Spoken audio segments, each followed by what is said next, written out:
convaincre. Ça reste un problème de société. Puis on arrive au problème de la chaîne de management. Donc, on a... Okay. Yeah. Certainement. Okay. All right. Okay. Thank you.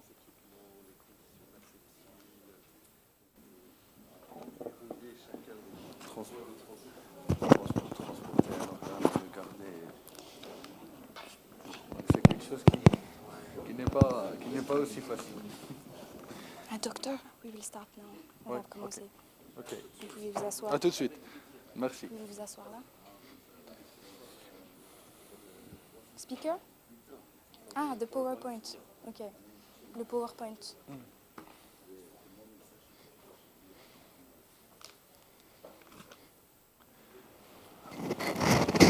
Bonjour à tous.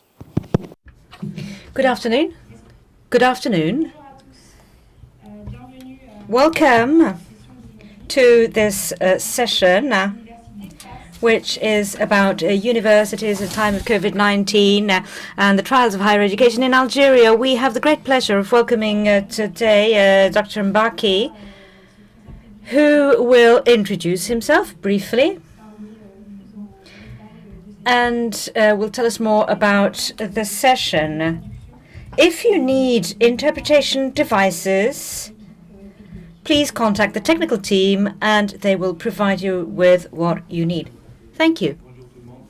So, good afternoon, everyone. It's a great pleasure to be with you here today to present this issue on the impact of COVID-19 in higher education on the basis of my own country's experience, Algeria. I'm Nadjib Mebarki.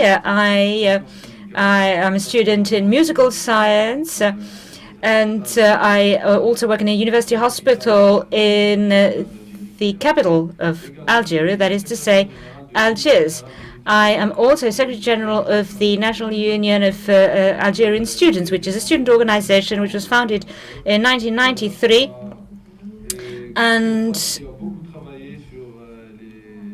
this organization has done a lot of work on student rights and the improvement of higher education quality and the improvement of university conditions and the provision of support services for students in university. The aim, of course, is to ensure that we have quality teaching and good training for all Algerian students who are, of course, the leaders and professionals of tomorrow.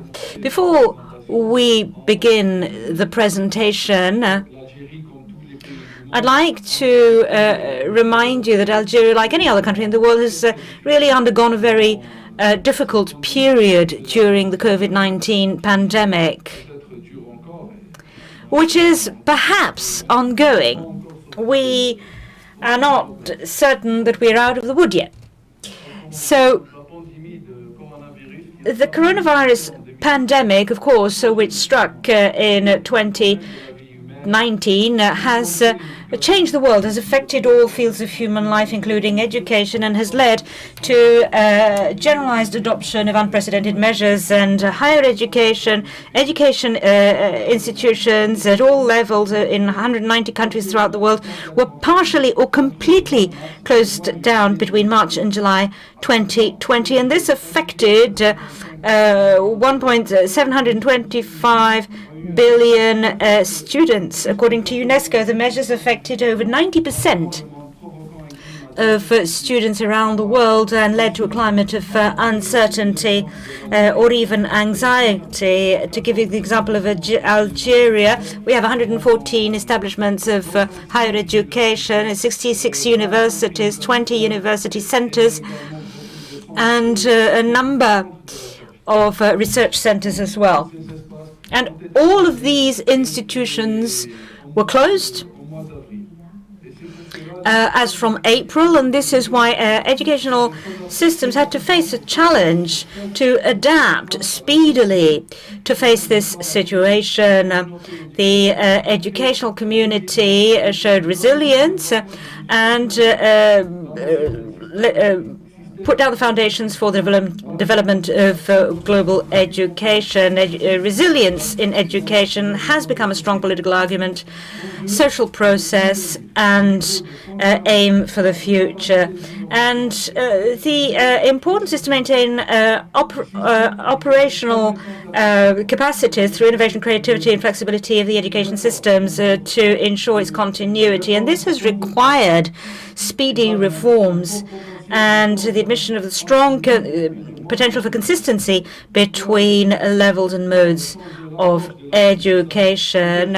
Why has the time come to change our learning approach? Now, this may apply more to Algeria than other countries, but our educational system is continuing to teach our students the conventional skills of the 20th century, whereas the world has changed, is continuing to change. And sociologists affirm that up to 20% of existing professions will vanish in the coming 10 to 15 years, and at least as many new ones will appear. The experts of McKinsey Global Institute believe at least 375 million jobs will vanish from the labor market by 2030. Now, nobody really knows what the world will be like 30 years down the line, and humans have never been capable of precisely predicting the future, but we can put forward certain hypotheses to develop public policies in education and choices in terms of industrial policies. So what should one learn? We believe there are three themes here that bear potential for change and the creation of potential. The first is to anticipate evolutions by ensuring skills, which is the main factor that a student must possess. The most important point is being open to prospects in the future, to develop an educational strategy on the basis of knowledge, know-how, and social skills that can serve the individual and organizations. We need to think about lifelong learning. The world is being reinvented. The rhythm of transformation of educational systems around the world is accelerating. It is becoming increasingly complex, and we are seeing new models being developed. Throughout its history, humanity had to face many transformations and a variety of changes. The first major transformation was the transition towards sedentary life and agriculture. This was followed by transition towards industry, and now we are in a period of transition towards the information society.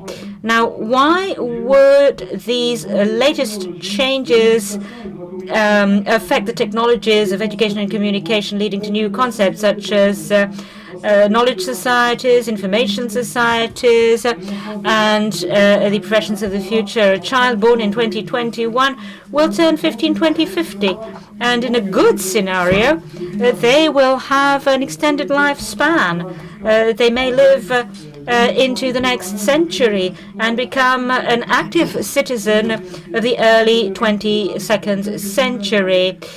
And over the coming years, a good life rhythm will not only require new ideas, but also new products. So what should we also teach our students? In consistency with this prospective approach, we should teach the 4 C's. First, a critical approach: communication, collaboration, and creativity, to give greater attention to the cross-cutting skills for universal life and an ability to rebuild oneself. Now, the second important approach is not to overload education. In many schools and universities, pupils and students are trying to fill their heads with as much information as possible. And in the past, that had meaning. It was possible because there was less information available, and the existing knowledge didn't circulate that much. But in the 21st century, we're being buried under the flow of information. If you have a smartphone, you can spend more than half your life reading Wikipedia, watching conferences, and following online courses. We need to develop an ability to give meaning to information received, to distinguish between important information and unimportant information in terms of our ability to memorize, which we have handed over to robots and computers ages ago. And the amount of knowledge that we can now fit into the brain of a student is not more than 1 giga.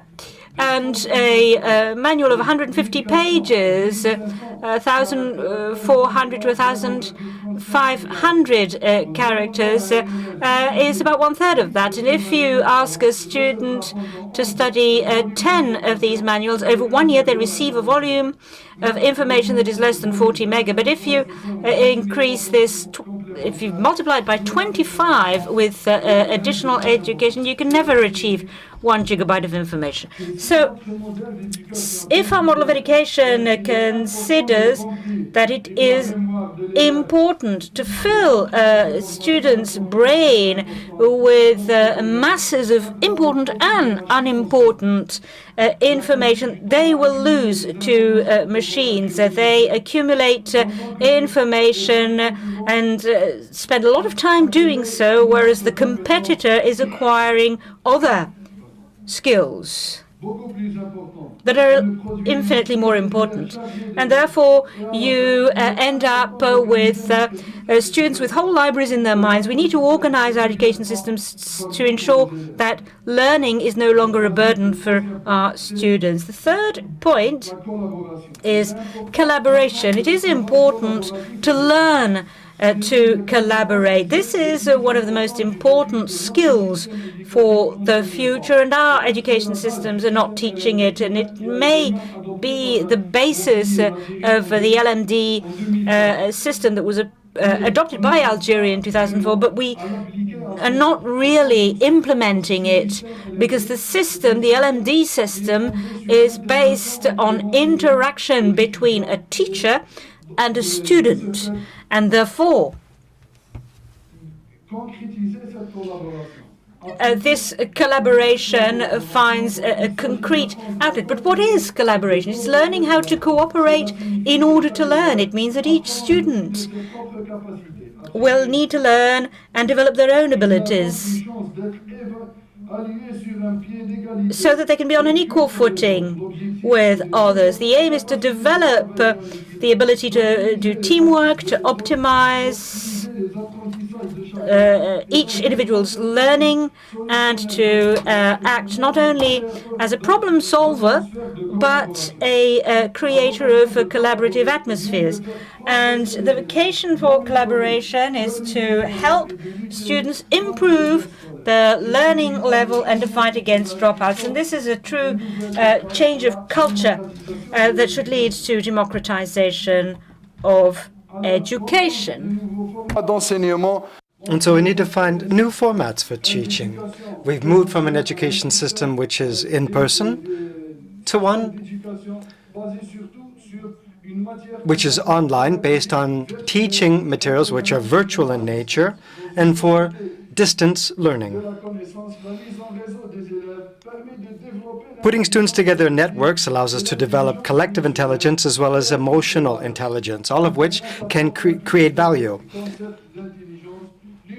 The internet can give us more of an idea about these ideas, and with some ideas that have been developed in different countries in the world, we have the emergence of digital universities and online teaching as well.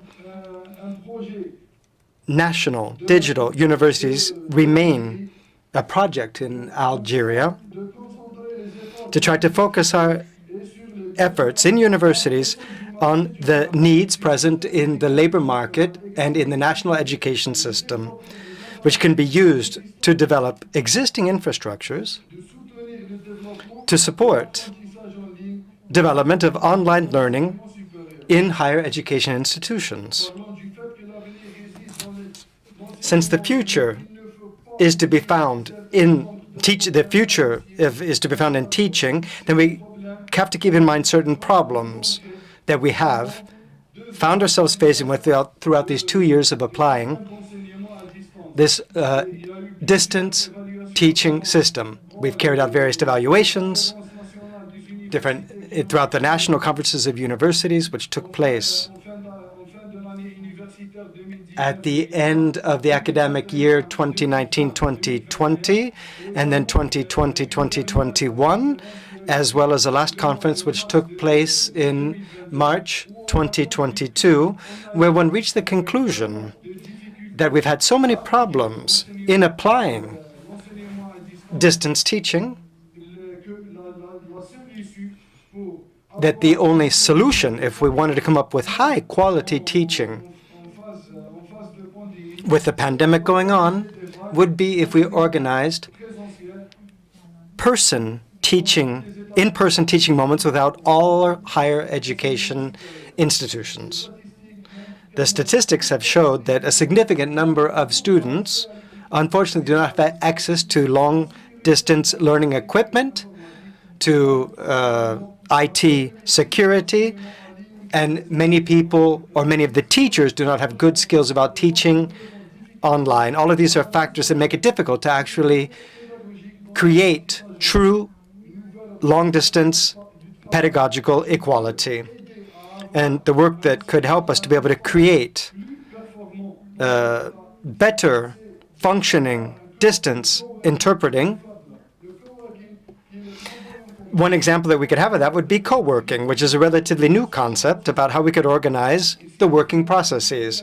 What it means is that there's an activity being carried out by a large number of people on independent projects, which nevertheless have a connection between them with one common goal, a common goal to the entire team. Usually, these co-working centers have everything that you would need to be able to work comfortably, in terms of the furniture, internet, etc. And so when the idea of co-working is part of a higher education institution, that will increase the motivation and the level of learning of the students, to help them in changing ideas, acquiring new experiences, and teaching them as well discipline and self-organization. So this format is a new way of organizing pedagogical work and demands the existence of a working group within a workshop where you've got digital devices, internet, and different digital or IT tools as well. And this idea was designed and implemented by the Institute of Technology of Massachusetts at their interdisciplinary center for bytes and atoms, where researchers do as they bring together bytes and atoms. That is to say, they combine IT with physics, programming with engineering, digital content with technology. And then Neil Gershenfeld gave a course that was called How to Make Almost Anything, and that was where the first Fab Lab was founded, which started a global movement. So this idea of the Fab Lab was something that was put on the walls of the university to show how theoretical concepts could actually be implemented in practice, and how they themselves could use scientific knowledge to solve practical problems on a global level, and how development processes work in the way that an idea becomes implemented over time, and how to assign roles to both scientists and to entrepreneurs. So I'd like to finish up by saying, what could we do differently in this period after COVID-19? What is the educational system afterwards going to be like? What lessons must be learned from this crisis? We need to think more deeply about what's going to come afterwards and carry out a comprehensive approach to online learning.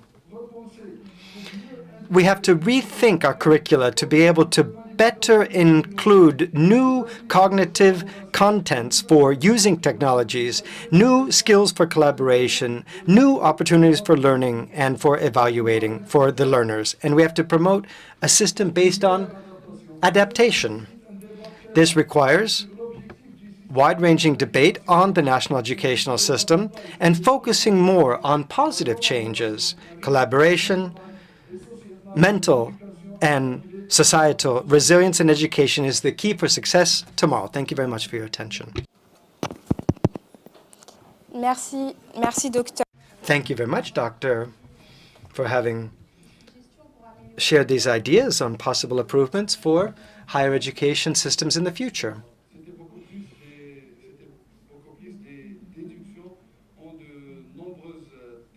Actually, it was a lot of information that I'd taken from different studies that have been carried out by teachers and by researchers. So information that I brought together, all of them working about the idea about how to improve the quality of higher education by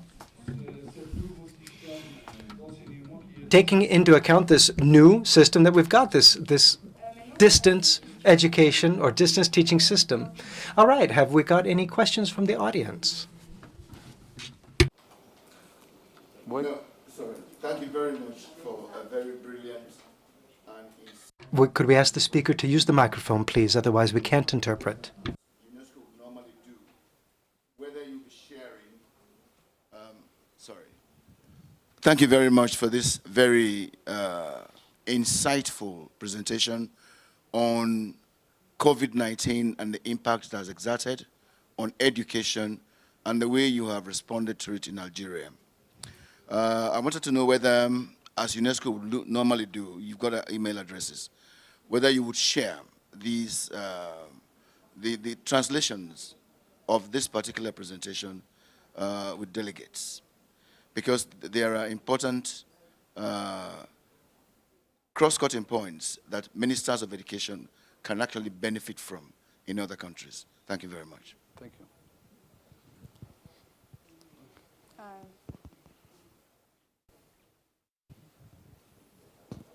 Is there another question? Est-ce qu'il y a une autre question pour Dr Mebarki? Oui, allez-y, je répondrai après. Vous avez besoin de les enregistrer ou je peux le faire sans micro? Allez-y avec le micro. Merci beaucoup. Thank you very much for your talk. What role does your union of students have in spreading this new way of engaging in higher education institution? You as students, how are you contributing in your own particular way to this development, which of course must be led by the administration of the university? So what actually is the involvement of students within this change, this system? D'abord à la question de... Comme ça. If I could, perhaps we could respond to the first question that came over there. These presentations will be accessible on the WIC platform site after the conference. This particular session will also be available on YouTube, available for anyone to have access to.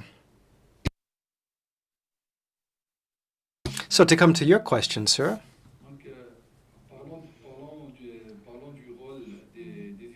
about the role of students from my organization, which is the General Union of Algerian Students, and the way that they've responded to this pandemic, COVID-19. Well, it all began, of course, in March 2020. Decision was taken by the administration to close all higher education institutions, all of the student dormitories as well. Students were forced to go home. No information was given to them about what the future would be, about what was going to happen with the rest of the academic year. So that's where everything began. And in terms of my organization, we took up contact with the administration.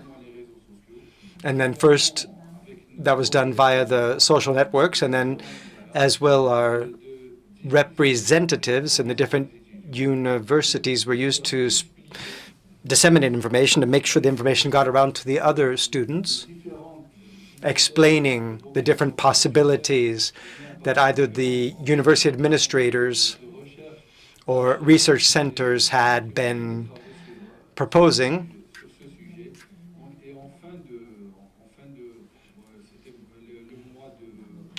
And then finally, I guess it was at the end of June 2020 where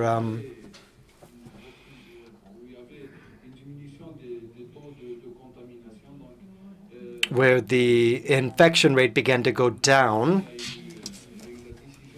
And that was when they decided to reopen higher education institutions. This was a framework protocol developed by the minister in charge of higher education to take into account the particular capacity for teaching and housing and transportation at each higher education institution, and to make decisions about what actually would be offered by each university individually, with a limit on the number of students who were able to enter a classroom, limiting it to 20%, of course, making sure that they were maintaining the rules of being together, and to limit infection as well. There was a maximum of 25 students per bus as well for transport. So these measures were taken by administrations of the universities. And then this was for the second part of the academic year 2019-2020. And it was held in place until the month of November. And then we let students catch up with whatever had been lost up until then.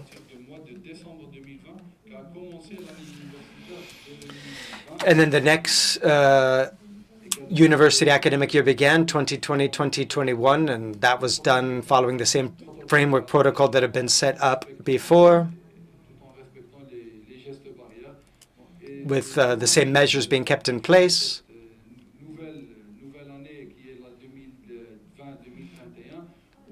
In that new academic year, 2020-2021,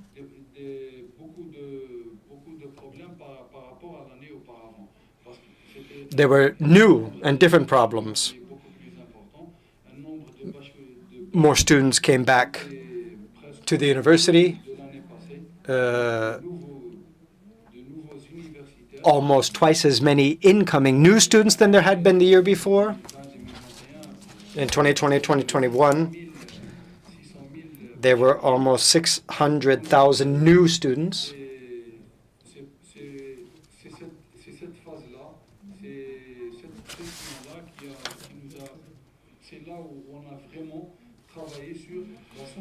And that's why we began to work on raising awareness among students.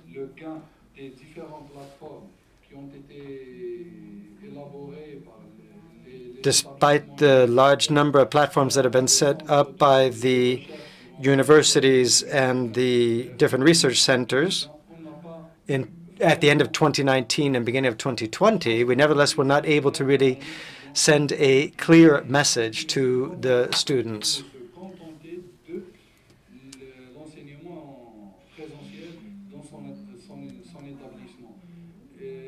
If they were not happy with the way the teaching was being offered at their institution. I can remember the story of a young student who had just come out of the secondary education and said that all of their university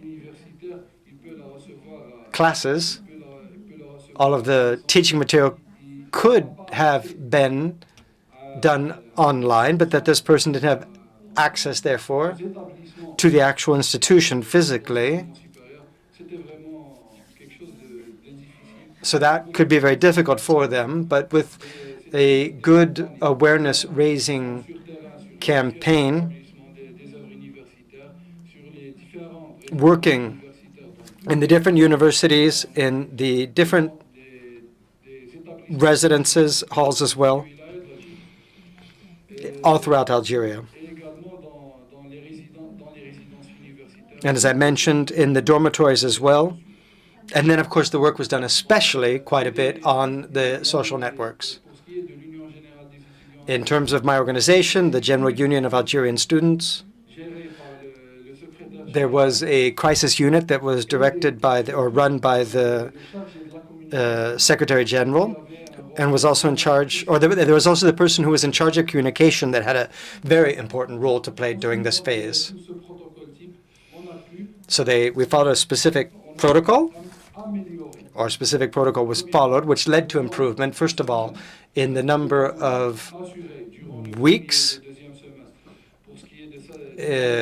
from 2020, 2021, in both the first but especially the second semester, and to be able to transmit 80 to 85% of the basic pedagogical material to students who would be graduating from one year to the next. So the experience for the first 2 years, I'm talking about the second semester of 2019-2020, and the first of the second semester of 2020-2021, we were able to accumulate a certain amount of experience, so it made it easier for us to be able to begin the first semester of the academic year 2021-2022, which was done already up to 60% in person.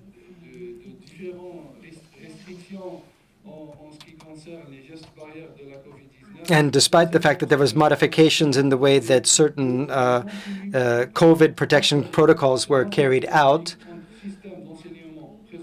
we continued, even though it wasn't required anymore, we continued in Algeria to have a 70% of in-person teaching and 30% of distance learning.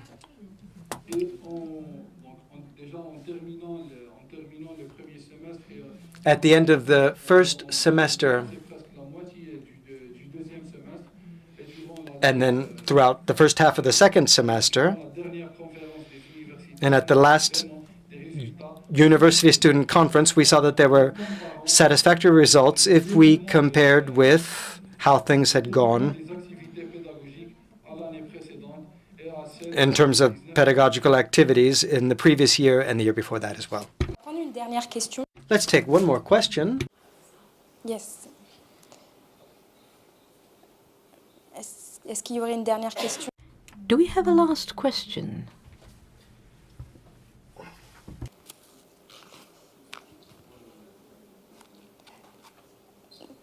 Moi, j'avais une dernière question à vous. I do have a last question, Doctor. Thank you very much indeed for sharing this information with us. My question was about international student mobility. We know that Algeria has been badly affected, one of the worst in Africa, by COVID-19 and closed its borders from the beginning of the pandemic and only opened them up recently. So in terms of figures, what did this lead to in terms of international student mobility? Have students been authorized to go abroad to study? Well, for international mobility,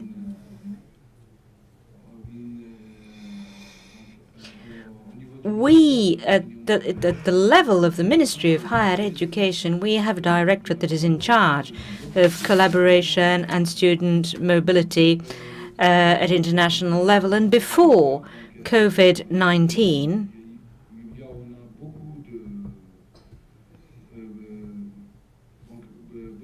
we had a lot of partnerships set up with a variety of universities around the world. Now, what I can tell you about is my experience. Just before I came here to Barcelona, I decided to exchange some cash at the bank that is in a partnership with the university. The gentleman, the agent, said, "Oh, have universities really resumed exchanges?" And this was a whole 3-year period during COVID-19 where everything was stopped. We did get some exceptional authorizations signed by the Minister of Higher Education to ensure continuity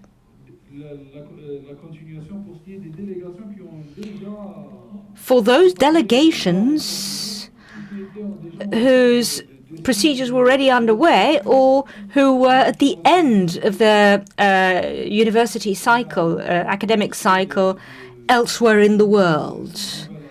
But as for new authorizations for any scientific event, this UNESCO event is the first since the beginning of COVID. Thank you. Well, thank you very much, Doctor. We'll take a brief break and we will move to the next talk. Thank you very much, and thank you to the technical teams and the interpreters.